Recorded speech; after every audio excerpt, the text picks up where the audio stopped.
네, 안녕하세요. 반갑습니다. 오늘은 삼성 갤럭시 S23 버전에 대해서 살펴보면서 TSMC와의 노드 공정이죠. 파운드리, 지금 경쟁사의 현 상황 한번 짚어보도록 하겠습니다.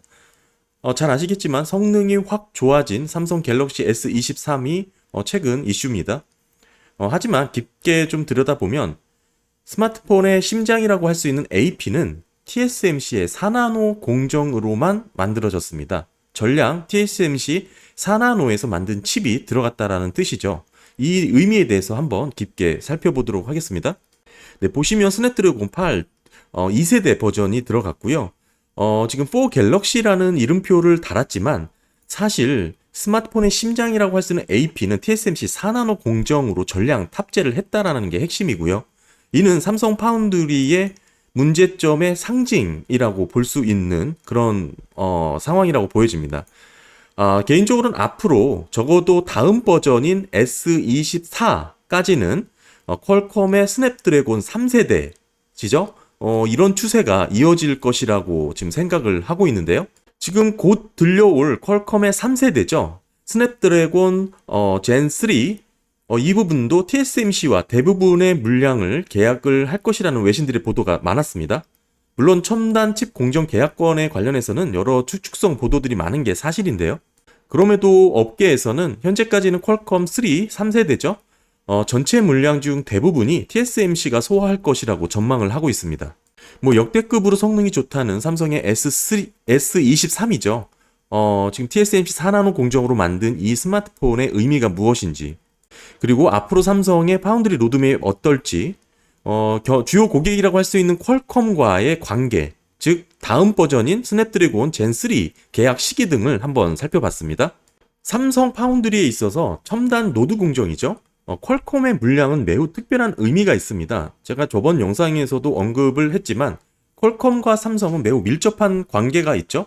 즉 삼성의 갤럭시 스마트폰에 들어가는 AP 최대 고객인 것입니다. 사실상 삼성의 물량을 맡길 수 있는 대형 팹리스 중에 하나가 퀄컴입니다. 구글도 있긴 하지만 사실 워낙 물량이 적기 때문에 크게 의미가 없고, 아직은 퀄컴의 주문, 퀄컴이 삼성에 얼마만큼 주문을 주는지가 곧 삼성 파운드리의 성적표다라고 보시면 이해가 쉽습니다. 물론 구글도 지금 픽셀 8이죠. 준비를 하고 있지만 이게 출시 시기가 대부분 애플하고 겹칩니다. 그렇게 해서 대부분의 시장에서의 관심은 애플에 쏠리게 되고, 아직은 스마트폰에서의 구글의 영향력은 크지 않기 때문에 삼성 파운드리의 성적표는 퀄컴이다라고 이렇게 좀 쉽게 정리를 할 수가 있고요. 결국 삼성은 지금 스마트폰은 퀄컴, 안드로이드 운영체제로 인해서 구글, 이 정도의 고객사를 확보한 것이라고 볼 수가 있는 것입니다. 이런 비즈니스 입장 환경을 갖춘 삼성이 이번에 출시된 삼성의 최신 폰 S23에 이 스냅드래곤 8세대, 2세대죠? AP를 TSMC 4나노 공정에서 만든 칩이 전량 들어갔다라는 것은 상당히 매우 의미가 큰 부분인데요. 삼성 파운드리 공정에서 만든 칩이 하나도 들어가지 않았다는 뜻입니다. 이 얘기는 삼성의 지금 파운드리 공정 5나노가 되겠죠. 확장 버전인 4나노까지를 포함해서 삼성의 파운드리 핀팻 공정의 수준이 어느 수준인지를 지금 아주 극명하게 보여주는 결과라고 생각을 합니다. 아직까지는 우리가 3나노에 많은 관심을 갖고 있지만 5나노, 즉 4나노, 5나노는 어떻게든 지금 주류 공정으로 활용될 만한 아주 활용성이 높은 공정입니다.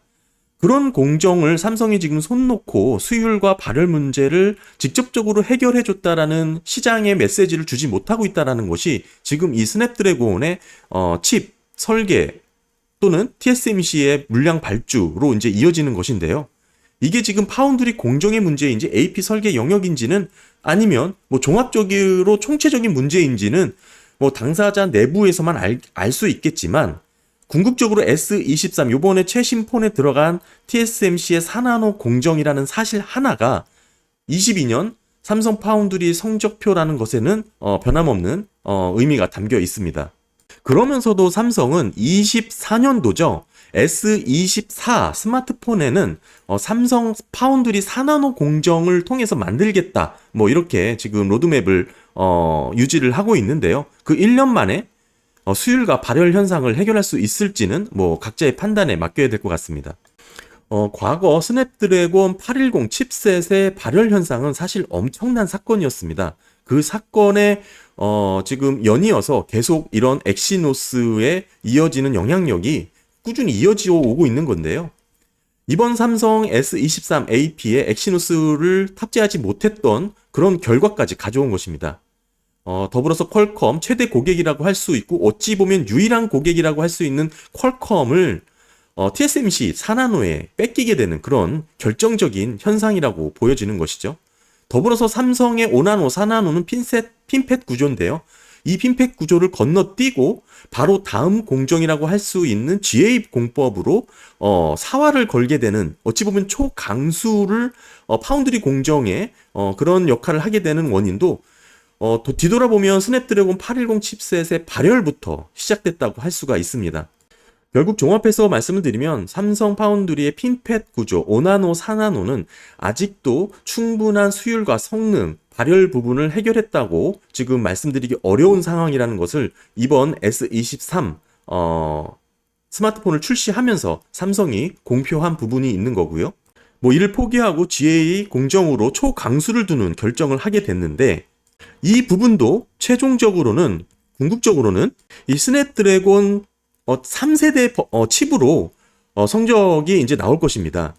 지난 영상 인텔의 로드맵을 살펴보면서 여러분들도 느끼셨겠지만 지금 삼성 파운드리도 크게 상황이 다르진 않습니다. 핀팻의 그 성숙도를 높여야 되는 아주 현명한 당장의 문제가 이제 하나 있고요. 3나노에 집중하고 있는 GA 공법 자체도 지금 조금 더 개발이라든지 양산 뭐 이런 체제에 대해서 심각하게 도전을 받고 있는 입장입니다. 결국 삼성도 3나노에 집중하면서 4나노, 5나노의 성능을 높이는 이 두 개를 모두 다 잘하겠다는 로드맵을 지금 포기하지 않고 있다라는 뜻이죠. 사실 수율과 성능을 높인다는 건 이 연구와 컨설팅만으로 해결되는 작업이 아닙니다. 실제 풍부한 실전 경험, 레퍼런스를 축적해야 된다는 점에서 놓고 볼 때 이번 삼성의 엑시노스를 대량 생산하지 못했다라는 점은 삼성 파운드리 입장에서 상당히 치명적인 약점이 될 수밖에 없고요. 앞으로 이런 축적치, 경험을 쌓을 수 없다라는 점은 미세 첨단 공정에 있어서 매우 불리한 국면을 보여주는 사례라고 생각을 하고 있습니다. 뭐 그런 의미에서 삼성도 24년에 출시될 S24에는 자체 공정인 엑시노스를 이 4나노 노드를 통해서 5나노 업그레이드 노드죠. 엑시노스를 탑재할 것이라고 천명을 했는데 그도 그럴 것이 뭐 그 정도의 비즈니스 계획을 갖지 않고서는 삼성이 사실 지금 파운드리 노드 공정에 있어서 불리한 입장이라는 것을 충분히 얘기를 하고 있는 상황인 것이죠. 그런데 문제는 삼성이 지금 천명한 S24에 4나노 공정 자체 칩을 탑재하겠다, 즉 엑시노스를 탑재하겠다라는 일정을 맞추기 위해서는 23년 올해죠. 하반기부터는 대량 양산을 시작해야 된다는 점을 고려해야 됩니다. 결국 지난 연도 하지 못했던 5나노, 4나노 공정의 수율과 성능 개선을 1년 안에 끌어올려야 된다는 그런 로드맵을 갖췄다라는 것이죠. 더 나아가서 삼성은 GA 공법이 지금 다음 버전이죠. 2세대 버전이라고 할 수 있는 GAP를 활용해서 2025년도에는 삼성의 갤럭시 전용 칩을 만들 것이다 라는 계획을 갖고 있습니다. 뭐 그러기 위해서는 아까 말씀드린 2024년 하반기부터는 또 본격 양산을 해야 되는 것이죠. 불과 지금 1년, 2년 안에 지금 GA 공법과 말씀드린 5나노 공법의 성숙도를 다 모두 높여야 되는 그런 로드맵을 갖추고 있다라는 것입니다. 다시 한번 정리해서 말씀드리면 23년도 4나노 공정일 대량 양산에 들어가야 되는 것이고요. 더불어서 23년도 3나노 2세대 버전 GAP 노드를 개발을 완료를 해야 되는 것이고요. 더불어서 24년 내년에는 3나노 GAP 2세대를 대량 양산하는 체제를 갖춰야 되는 빡빡한 로드맵을 갖고 있다라는 뜻입니다. 지난 영상 인텔의 로드맵을 말씀드리면서 다소 무리한 타이트한 로드맵이라고 언급을 했었는데 사실 삼성도 별반 크게 다르진 않습니다. 여기서 우리가 주목해야 될 부분은 앞으로 23년, 24년 주요 뭐 디바이스의 출현 시기를 한번 따져보는 게 의미가 있는데요. 23년 하반기에 애플의 아이폰 15죠.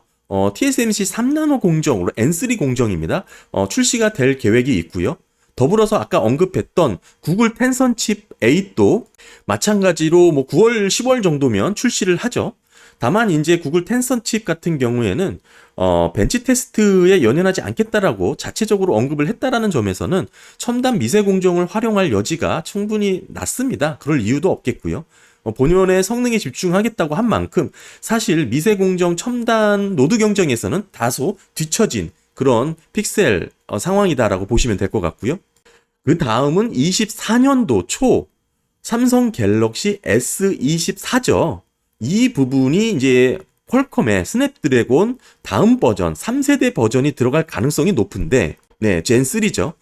이게 이제 3나노 공정으로 들어가냐 아니냐, 3나노 공정으로 들어가면 삼성을 쓰냐 TSMC를 쓰냐, 만약 TSMC 공정을 쓴다 그러면 N3 공정을 쓰냐 N3E 공정을 쓰냐가 이제 시장에서의 관심입니다.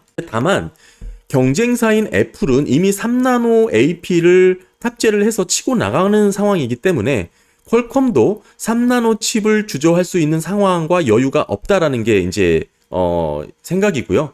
그렇다면 스냅드래곤의 3나노 3세대 칩을 결국에는 23년 하반기에는 대량 양산이 들어가야 24년 초 삼성 갤럭시의 S24에 탑재할 수 있다라는 일정이 나오죠. 그런데 삼성의 로드맵을 놓고 보면 지금 23년 하반기 대량 양산에 들어가야 되는 노드 공정은 GAP가 아니고 GAE가 될 것입니다. 왜냐하면 GAP는 개발 계획이 지금 보시는 것처럼 23년도 개발을 완성하는 것을 목표로 진행하고 있기 때문에 이미 양산 체제와 시험 테스트를 하기 위해서는 GAE 공정으로 사용을 해야 되는 그런 상황인 것입니다. 그렇다면 앞으로 있을 퀄컴의 스냅드래곤 8 젠 3죠. 3세대 3나노 버전의 이제 수주 경쟁에 관심을 가져야 될 수밖에 없는데, 뭐 이와 관련된 제가 또 영상도 따로 하나 만든 게 있습니다. 뭐 대부분의 공정을 TSMC를 활용할 것이다라는 그런 보도를 통해서 그 의견을 좀 분석한 영상이고요. 결국 놓고 보면 삼성은 2세대 GAP 공정을 사용하지 못한다는 점이 있고, 결국 기존의 GAE 3나노 공정을 써야 된다는 점을 놓고 볼 때는 지금 현재 사실상 스냅드래곤 8 젠 3의 수주는 TSMC가 대부분을 차지할 것이라고 충분히 엿볼 수 있는 대목입니다. 올해 9월 달에 애플의 3나노 칩이 나오고 있는 입장에서 내년 칩을 3나노 공정으로 만들어야 되는 퀄컴의 입장에서는 지금 삼성이나 TSMC를 고민하는 게 아니고 TSMC의 N3 노드냐 N3E 노드냐를 결정하고 고민해야 되는 상황이라는 뜻입니다. 이제 곧 시험 테스트죠. 생산에 들어가야 되고 대량 양산을 시작해야 되는 다급한 입장에서는 지금 업체 선택에 대한 내용은 끝났다고 보는 게 맞고, TSMC의 노드를 어떤 노드를 활용하느냐가 이제 관심거리라는 의미입니다.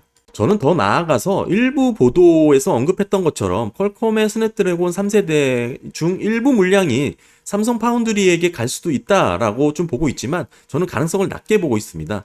이번에 발표됐던 대부분의 지금 폰에 들어가는 AP가 TSMC가 전량 탑재했다라는 점을 놓고 볼 때는 이런 흐름이 앞으로 3세대까지는 좀 이어질 것이라고 지금 보고 있는 거고요. 뭐 아무리 퀄컴과 삼성이 비즈니스적인 상관관계로 얽혀졌다고 하더라도 지금 이미 S23 스마트폰에 TSMC가 만든 AP가 전량 탑재되고 있다라는 점은 당분간은 TSMC의 이제 노드를 활용해서 퀄컴이 안정적인 AP 칩을 생산할 것이다라는 것을 지금 엿볼 수 있는 대목입니다.